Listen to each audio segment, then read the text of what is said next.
สบายดีท่านผู้ฟังทุกท่านยินดีต้อนรับท่านเข้าสู่รายการ Global News Weekly กับข้าพเจ้าเซนาลีไตรไสยวงศ์พบกันในทุกๆวันจันทร์ซึ่งเราจะมาอัปเดตข่าวสารทั้งในและต่างประเทศเฮามาเริ่มกันที่ข่าวรอบโลกจับตาสหรัฐพร้อมโจมตีอิหร่านไว้สุดอาทิตย์นี้แต่ทรัมป์ยังสังสาอยู่วันที่19กุมภาพันธ์2026เวลา 8:54 นาทีสำนักข่าว CNN รายงานว่ากองทัพสหรัฐเสริมกำลังทางอากาศและทะเลในตะวันออกกลางพร้อมเปิดปฏิบัติการโจมตีอิหร่านหากโดนัลด์ทรัมป์อนุมัติถึงว่าทรัมป์ยังสังสาระหว่างทางเลือกทหารกับการทูตเจ้าหน้าที่ความมั่นคงประชุมที่ Situation Room ขณะที่การเจรจาทางอ้อมที่เจนีวาใช้เวลากว่า3ชั่วโมงครึ่งแต่ยังมีรายละเอียดที่ต้องหารือเพิ่มเติมโฆษกทำเนียบข่าวย้ำว่าการทูตคือทางเลือกทำอิฐแต่ทางเลือกทางทหารยังอยู่ถึงโตพร้อมส่งมาโคลูบิโอพบปะเบนจามินเนทันยาฮูเรือบรรทุกเรือบิน USS Gerald Ford อาจไปถึงภาคพื้นในไวๆนี้ขณะที่อิหร่านเสริมความแข็งแกร่งสถานที่นิวเคลียร์และลบประเมินการโจมตีอาจหลีกเลี่ยงระยะโอลิมปิกฤดูหนาวและเดือนรอมฎอนข่าวต่อไปเบิร์กชัยฮาร์ทเวย์ปรับพอร์ตก่อนบัฟเฟตต์อำลา CEO ขาย Amazon และ Apple หันไปซื้อ New York Times เบิร์กชัยฮาร์ทเวย์ของ Warren Buffett ลดหุ้น Amazon กว่า 75% และลด Apple อีก 4.3% เหลือประมาณ 61,960 ล้านดอลลาร์ถึงแม้ว่า Apple ยังเป็นหุ้นใหญ่ที่สุดในพอร์ตบริษัทเข้าซื้อหุ้นใหม่ใน New York Times 5.1 ล้านหุ้นมูลค่า 351.7 ล้านดอลลาร์ส่งผลให้หุ้นขึ้นสูงกว่า 10%หลังตลาดเบิร์กชัยยังลดสัดส่วน Bank of America Corp ต่อเนื่องแต่เพิ่มลงทุนใน Chevron Corp และ Sharp Limited บัฟเฟตต์เดินหน้าดีลใหญ่ซื้อธุรกิจปิโตรเคมี Occidental Petroleum Corp 9.7 พันล้านดอลลาร์พร้อมสะสมหุ้น Alphabet เพิ่มอีก 5.6 พันล้านดอลลาร์ข่าวต่อไปอิสราเอลทิ่มระเบิดในกาซาหลายจุดเสียชีวิตแล้ว11ศพอ้างถล่มกลุ่มติดอาวุธกองทัพอิสราเอลโจมตีหลายพื้นที่ในฉนวนกาซาอ้างเป้าหมายคือกลุ่มติดอาวุธของฮามาสเพื่อตอบโต้การละเมิดหยุดยิงฝ่ายสาธารณสุขปาเลสไตน์ระบุว่ากระสุนได้ถูกเต้นผู้พัดถิ่นเฮ็ดให้มีผู้เสียชีวิตอย่างน้อย11คนและบาดเจ็บหลายคน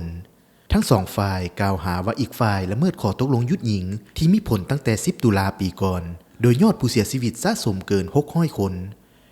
เหตุการณ์เกิดขึ้นระหว่างการกะเกียมบังคับใช้ข้อตกลงหยุดยิงระยะ2โดยมีสหรัฐอเมริกาเป็นคนกลางก่อนหน้านี้โดนัลด์ทรัมป์เสนอจัดตั้งคณะกรรมการสันติภาพภายใต้อำนาจสภาความมั่นคงสหประชาชาติเพื่อดูแลความมั่นคงและการฟื้นฟูกาซาข่าวต่อไปสรุป Munich Security Conference 2026สหรัฐย่ำบ่ทิ่มยุโรปจีนเตือนกรณีไต้หวันและยูเครนขอหลักประกัน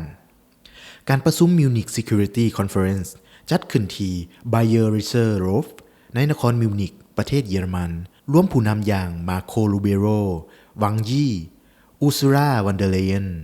เคียร์สตาร์เมอร์และโวโลดิเมียร์เซเลนสกีสหรัฐยืนยันบ่ทิ่มปะยุโรปแต่กดดันเพิ่มงบป้องกันประเทศ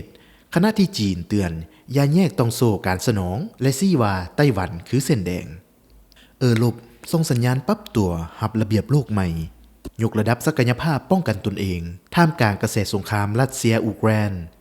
เซเลนสกี้ย้ำสันติภาพต้องมีหลักประกันความมั่นคงที่แท้จริงบ่เช่นนั้นสงครามอาจหวนกลับมาประเด็นอาร์กติกและกรีนแลนด์ถูกจับตาในฐานะมุดหมายยุทธศาสตร์ใหม่ของโลกภายใต้กรอบความร่วมมือของนาโตข่าวต่อไปสหรัฐหารืออิหร่านในเจนีวาทรัมป์ชี้แจงมีเอี่ยวทางอ้อมเชื่อว่าเตหะรานอยากเฮ็ดข้อตกลงโดนัลด์ทรัมป์ประธานาธิบดีของสหรัฐอเมริกาเปิดเผยเมื่อวันที่16กุมภาพันธ์2026ว่าเขาจะมีส่วนร่วมทางอ้อมในการเจรจาระหว่างสหรัฐกับอิหร่านเกี่ยวกับโครงการนิวเคลียร์ซึ่งมีกำหนดจัดขึ้นในวันที่17กุมภาพันธ์2026ที่นครเจนีวาประเทศสวิตเซอร์แลนด์ถึงว่าทรัมป์จะบ่ได้เข้าร่วมโดยตรงแต่จะเกี่ยวข้องกับขบวนการเจรจาในลักษณะทางอ้อมการเจรจาจัดขึ้นท่ามกลางความเข้มตึงที่เพิ่มขึ้นขณะที่สหรัฐส่งเรือบรรทุกเรือบินลำที่2ไปประจำการในตะวันออกกลางและเกี่ยมความพร้อมทางทหารหากเจรจาบ่สำเร็จทรัมป์ระบุว่า อิหร่านเคยประเสริญผลกระทบจากการโจมตีสถานที่นิวเคลียร์ของสหรัฐเมื่อฤดูร้อนปีที่แล้วและเชื่อว่าอิหร่านมีแรงจูงใจที่จะบรรลุข้อตกลงเพื่อหลีกเลี่ยงผลลัพธ์จากการบ่เฮ็ดข้อตกลงข่าวต่อไปเซเลนสกี้เตือนรัสเซียเกียมถล่มโครงสร้างพลังงานอูเครนคาดกระทบเจรจาสันติภาพวโลดิเมียร์เซเลนสกีประธานาธิบดีของอูเครนเปิดเผยเมื่อวันที่16กุมภาพันธ์2026ว่าหน่วยข่าวกองพบสัญญาณว่ารัสเซียเกียมโจมตีโครงสร้างพื้นฐานด้านพลังงานเพิ่มเติมเฮ็ดให้การบรรลุข้อตกลงยุติสงครามเกือบ4ปียากขึ้นเขาย้ำความจำเป็นในการก้าเกี่ยมระบบป้องกันภัยทั้งอากาศและการสนับสนุนจากพันธมิตรขณะเดียวกันคณะผู้แทนจากอูเครนรัสเซียและสหรัฐเดินทางไปนครเจนีวาประเทศสวิตเซอร์แลนด์เพื่อเข้าร่วมการเจรจารอบที่3โดยหารือเรื่องอนาคตดินแดนอูเครนที่ถูกรัสเซียยึดครองทั้งนี้รัสเซียยืนยันให้อูเครนยกพื้นที่ดอนบาสให้ทั้งหมดและส่งผู้แทนระดับสูงเข้าร่วมการเจรจา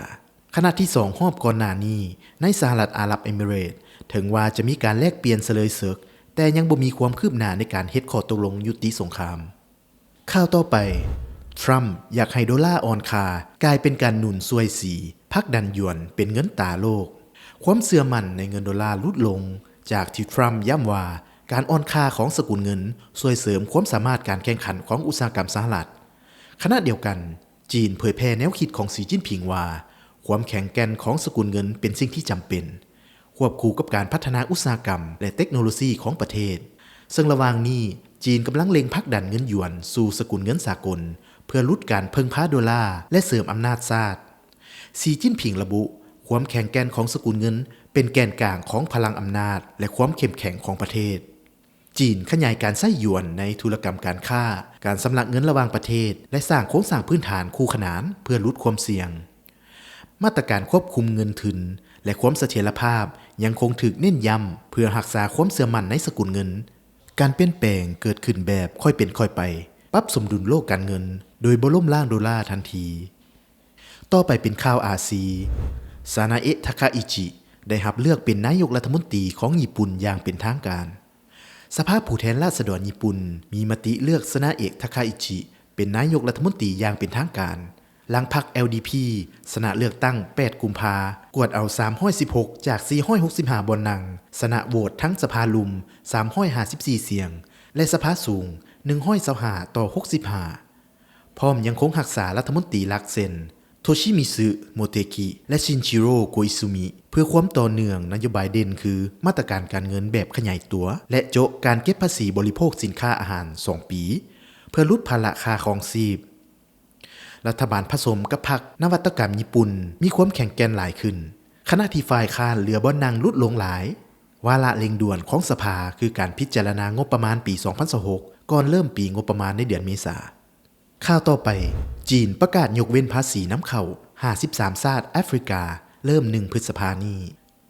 จีนเตรียมบังคับใช้มาตรการยกเว้นภาษีน้ำเข้าให้กับ53ประเทศในแอฟริกาที่มีความสัมพันธ์ทางการทูตกับจีนตั้งแต่วันที่1พฤษภาคม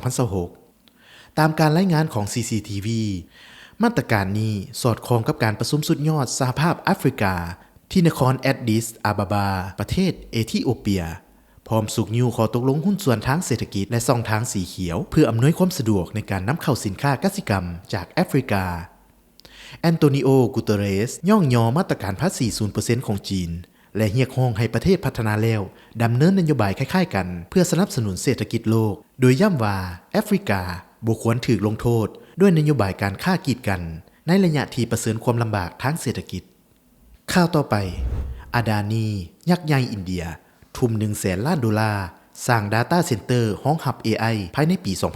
2035 Adani Enterprise ประกาศเมื่อวันที่17กุมภาพันธ์2026ว่าจะลงทุน 100,000 ล้านดอลลาร์เพื่อสร้างศูนย์ข้อมูล AI ที่ใช้พลังงานหมุนเวียนภายในปี 2035 ในอินเดียโดยตั้งเป้าหมายสร้างแพลตฟอร์ม Data Center แบบครบวงจรขนาดใหญ่ระดับโลกการลงทุนนี้คาดว่าจะกระตุ้นเม็ดเงินเพิ่มเติมประมาณ 1.5 แสนล้านดอลลาร์ในอุตสาหกรรมที่เกี่ยวข้องเช่นคลาวด์อธิปไตยและการผลิตเซิร์ฟเวอร์โกตัม อาดานีระบุว่า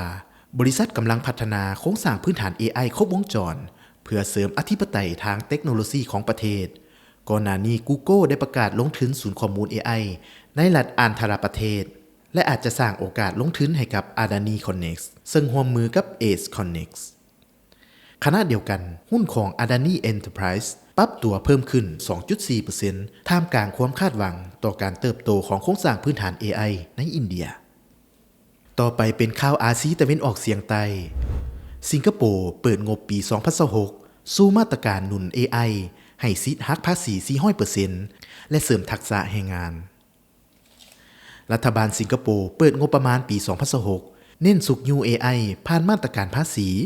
การฝึกอบรมแรงงานและการเข้าถึงเครื่องมือ AI ฟรีลอเรนซ์วองระบุว่า AI เป็นข้อได้เปรียบด้านยุทธศาสตร์ที่ช่วยรับมือทรัพยากรจำกัดและสังคมสูงวัยรัฐบาลจัดตั้งภารกิจ AI แห่งชาติและสภา AI เพื่อขับเคลื่อนเศรษฐกิจสำคัญพร้อมให้สิทธิ์หักภาษี 400% แก่บริษัทและสนับสนุนแรงงานพัฒนาทักษะ AI โดยเริ่มจากบัญชีและกฎหมายรวมถึงเปิดหลักสูตร AI สำหรับประชาชนพร้อมใช้เครื่องมือระดับพรีเมียมฟรี 6 เดือนข่าวต่อไป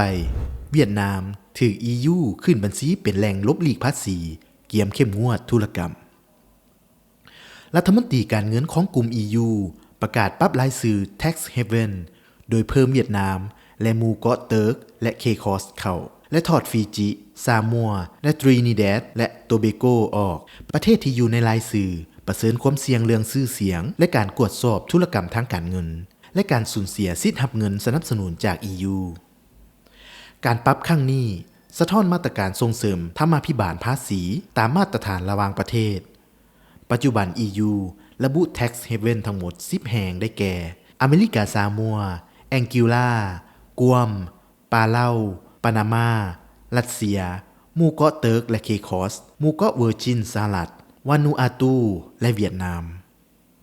ข่าวต่อไป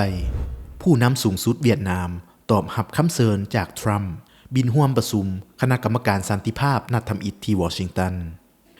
ท่านโตเลิมผู้นำสูงสุดของเวียดนามเดินทางไปสหรัฐอเมริการะหว่างวันที่ 18 ถึง 20 กุมภาพันธ์ 2026 ที่ผ่านมาเพื่อเข้าร่วมการประชุมคณะกรรมการสันติภาพหรือ Board of Peace นัดทำอิฐภายใต้การนำของโดนัลด์ทรัมป์ซึ่งจะตั้งขึ้นเพื่อฟื้นฟูฉนวนกาซาแต่มีขอบเขตกว้างกว่าดินแดนปาเลสไตน์กระทรวงการต่างประเทศเวียดนามยืนยันการเดินทางครั้งนี้หลังท่านโตเลิมหาก็ได้รับการรับฮ้องตำแหน่งเลขาธิการพรรคคอมมิวนิสต์เวียดนามอีกสมัยการเยี่ยมยามเกิดขึ้นในขณะที่ทั้งสองประเทศอยู่ระหว่างการเจรจาข้อตกลงทางการค้าหลังสหรัฐจัดเก็บภาษีนำเข้าสินค้าจากเวียดนาม 20% และถึงว่าจะมีการเจรจารอบที่ 6 แต่ยังบ่บรรลุข้อตกลงขั้นสุดท้ายข่าวต่อไปฟิลิปปินส์โอนเงินกับประเทศหลายขึ้นทุบสถิติในปี 2025 เกือบแตะ 40,000 ล้านดอลลาร์ธนาคารกลางฟิลิปปินส์หรือ BSP เปิดเผยว่ายอดเงินโอนกับประเทศเดือนธันวาคม 2025 ขึ้นสูงสุดเป็นประวัติการที่ 3.89 พันล้านดอลลาร์เฮ็ดให้ยอดรวมทั้งปีแต่ 3.962 หมื่นล้านดอลลาร์เพิ่มขึ้น 3.3% จากปีก่อนเฉพาะโครงการโอนเงินสดผ่านระบบธนาคารเดือนธันวาอยู่ที่ 3.52 พันล้านดอลลาร์ดันยอดรวมทั้งปีเป็น 3.563 หมื่นล้านดอลลาร์ยอดโอนเงินสดคิดเป็น 7.3% ของ GDP และ 6.4% ของ GNI ในปี 2025แหล่งโอนเงินหลักยังเป็นสหรัฐอเมริการองลงมาคือสิงคโปร์และซาอุดิอาระเบียต่อไปเป็นข่าวเทคโนโลยีเบื้องหลังดราม่าควบรวม XAI และ SpaceX คือเดิมพันข้างใหม่ของอีลอนมัสก์ในการปั้น X สู่แอปพลิเคชันครอบจักรวาลกระแสข่าวระบุว่าอีลอนมัสก์เกียมนำ XAI ควบรวมกับ SpaceX พร้อมยกระดับ X สู่ Everything App เฮ็ดหน้าที่ทั้งแหล่งข้อมูลฝึก AI และช่องทางปล่อยโมเดลอย่างกลอกรายงานของ Bloomberg เผยว่ามีผู้ใช้ประมาณ600ล้านคนต่อเดือนยอดติดตั้งเกิน 1,000 ล้านครั้งและรายได้สมาชิกแบบ ARR ทะลุ 1,000 ล้านดอลลาร์ถึงว่ายังบ่แม่นเงินสดจริงทีมงานหลักของ X เหลือขนาดน้อยหลายแต่กำลังเล็งพัฒนาระบบแชทเข้ารหัสวิดีโอคอลและการบริการการเงิน X Money โครงสร้างใหม่เฮ็ดให้ X บ่ต้องกดดันเฮ็ดกำไรเองแต่เป็นกงจักรเสื่อม AI ธุรกิจจรวดดาวเทียมและเงินลงทุนจาก Tesla ถึงว่าจะประเสริญความเสี่ยงด้านกฎระเบียบในเอโรปอีลอนมัสก์ยังเดิมพันว่า X จะเป็นท่อส่งหลักของ AI การเงินและการสื่อสารในจักรวาลธุรกิจของเขาข่าวต่อไปอินเดียเล็ง Speed AI ปะทะสหรัฐและจีนผลักดันเงินสะพัด 400,000 ล้านดอลลาร์ปักถุงฮับ AI แห่งกลุ่มโลกใต้งาน AI Impact Summit ที่นิวเดลีรวมผู้นำและ Big Tech อย่างสุนดาพิไซแซมอัลแมนและดาริโออาโมดีเตือน AI พัฒนาไวเกินคาดและควบคุมยากนเรนดราโมดียกอินเดียเป็นศูนย์กลาง AI โลกใต้คาดการอุตสาหกรรม IT แตะ 400,000 ล้านดอลลาร์ปี 2030 IMF ระบุ 60% ของงานในประเทศพัฒนาแล้วและ 40% ทั่วโลกได้รับผลกระทบเปรียบดังสึนามิแรงงานบริษัทใหญ่เช่น Amazon และ Salesforce เริ่มลดพนักงานขณะที่ผู้กำหนดนโยบายยอมรับว่ายังประเมินผลระยะยาวบ่ได้ข่าวต่อไป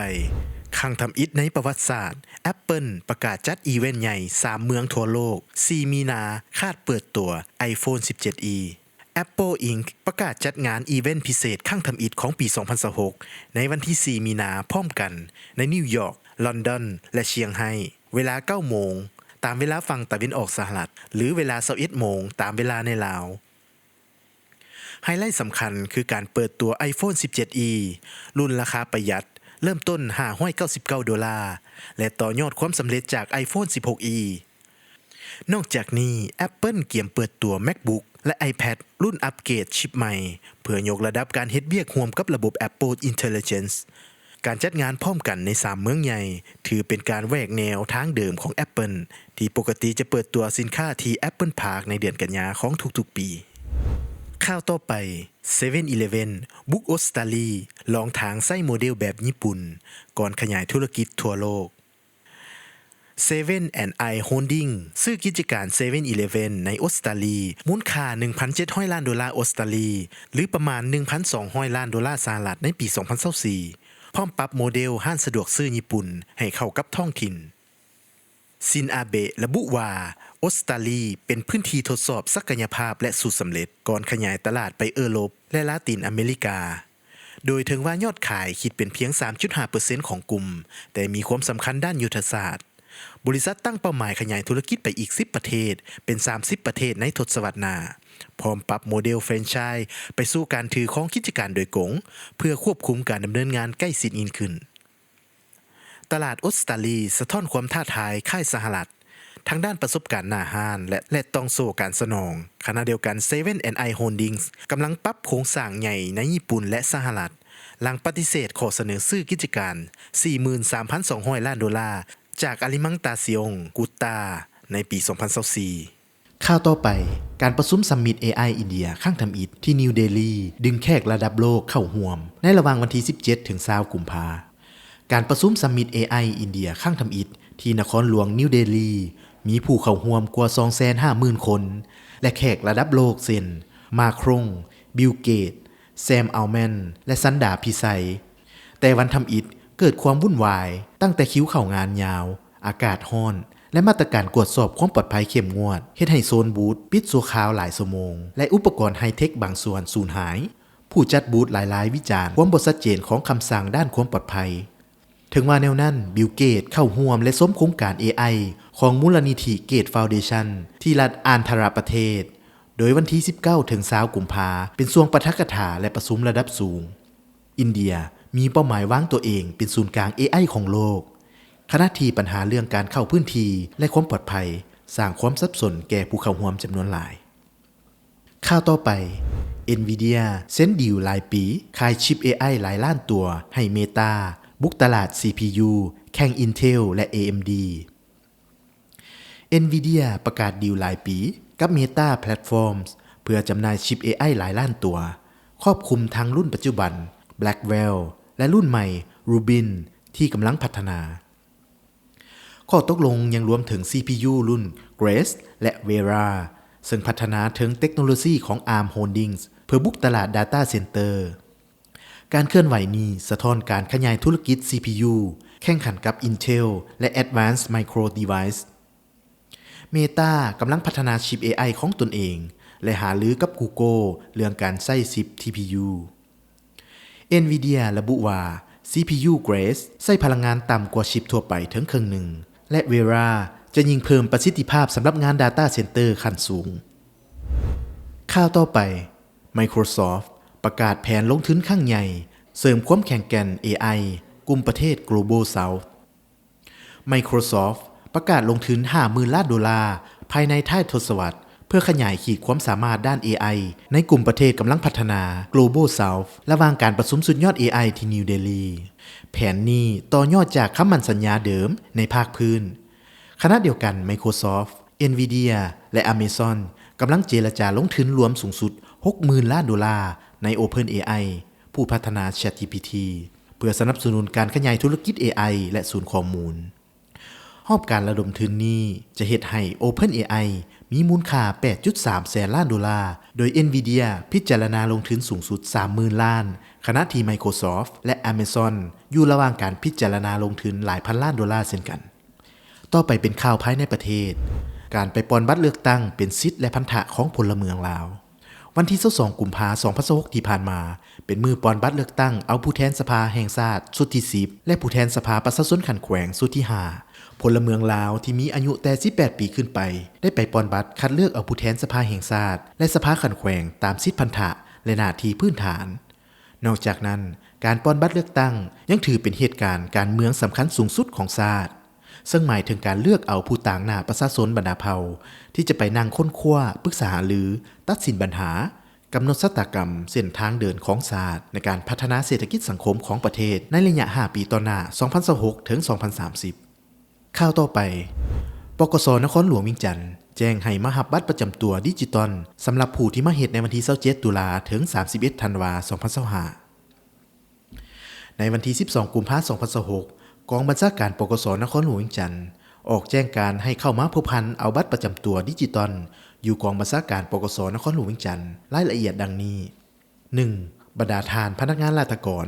ทหารตำรวจและพ่อแม่ประชาชนลาวที่ได้มาเฮ็ดบัตรประจำตัวดิจิตอลอยู่กองบัญชาการปกส.นครหลวงเวียงจันทน์ข้างวันที่27ตุลาหาวันที่31ธันวาคม2025ให้มารับเอาบัตรประจำตัวดิจิตอลของตนอยู่กองบัญชาการปกส.นครหลวงเวียงจันทน์ห้องคุ้มครองสัมมโนครัวและก่อสร้างหากฐานในมงราชการโดยให้ถือใบรับนัดบัตรประจำตัวหรือปึ้มสำเนาครัวฉบับแท้มาแจ้งต่อเจ้าหน้าที่รับบัตร 2. ผู้ที่มาเฮ็ดบัตรประจำตัวดิจิตอลนับแต่วันที่1มังกร2026แม่นให้รอท่าและติดตามแจ้งการของกองบัญชาการปกส.นครหลวงเวียงจันทน์ข่าวต่อไปรัฐวิสาหกิจน้ำประปานครหลวงเวียงจันทน์เรียกร้องให้ใช้น้ำอย่างประหยัดเนื่องจากน้ำของบกแห้งรัฐวิสาหกิจน้ำประปานครหลวงเวียงจันทน์วันที่13กุมภาพันธ์2026แจ้งการว่าปัจจุบันเป็นช่วงการก้าวเข้าสู่ฤดูแล้งอิงตามการปฏิบัติเวียกงานวิชาเฉพาะตัวจริงในปัจจุบันเห็นว่าโรงงานผลิตน้ำประปาจีไนโมพบกับปัญหาสภาพแม่น้ำของบกแห้งในช่วงฤดูแล้งนี้ซึ่งเฮ็ดให้การดูดน้ำของขึ้นมาผลิตน้ำประปานั้นพบความยุ่งยากเฮ็ดให้การผลิตน้ำประปาบ่ได้ตามกำลังการผลิตที่กำหนดไว้ซึ่งจะส่งผลเฮ็ดให้น้ำประปาไหลออกคอยในบางของเขตพื้นที่เนินสูงและรัฐวิสาหกิจน้ำประปานครหลวงเวียงจันทน์จะพยายามซุ่มใส่แก้ไขต่อปัญหานี้ให้ได้โดยไวดังนั้นรัฐวิสาหกิจน้ำประปานครหลวงเวียงจันทน์จึงแจ้งการมาเพื่อรับทราบและกักเก็บน้ำไว้ใช้นำใช้น้ำประปาอย่างประหยัดด้วยต่อไปเป็นอัตราแลกเปลี่ยนสรุปอัตราแลกเปลี่ยนเงินตราต่างประเทศเทียบเงินกีบล่าสุด1ดอลลาร์สหรัฐอัตราซื้ออยู่ที่21,120กีบอัตราขายอยู่ที่21,450กีบ1เอโรอัตราซื้ออยู่ที่24,970กีบอัตราขายอยู่ที่25,466กีบ1บาทอัตราซื้ออยู่ที่675.68กีบอัตราขายอยู่ที่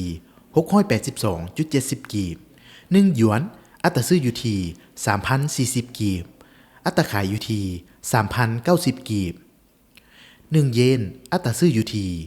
139.07กีบอัตราขายอยู่ที่141.79กีบ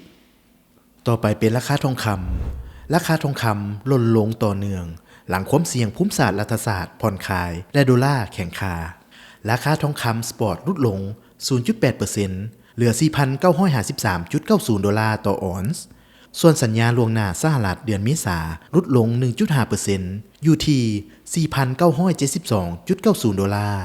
แรงกดดันมาจากดอลลาร์แข็งค่าและสัญญาณผ่อนคลายความตึงเครียดหลังโดนัลด์ทรัมป์เผยมีส่วนร่วมทางอ้อมในการเจรจานิวเคลียร์กับอิหร่านที่เจนีวารวมถึงการเจรจาสันติภาพรัสเซียยูเครนตลาดจับตารายงานกองประชุมของ Federal Reserve เพื่อหาสัญญาณดอกเบี้ยโดยคาดอาจลดขั้นทำอิฐในเดือนมิถุนายนนักวิเคราะห์เบิ่งแนวต้านระยะสั้นที่ 5,120 ดอลลาร์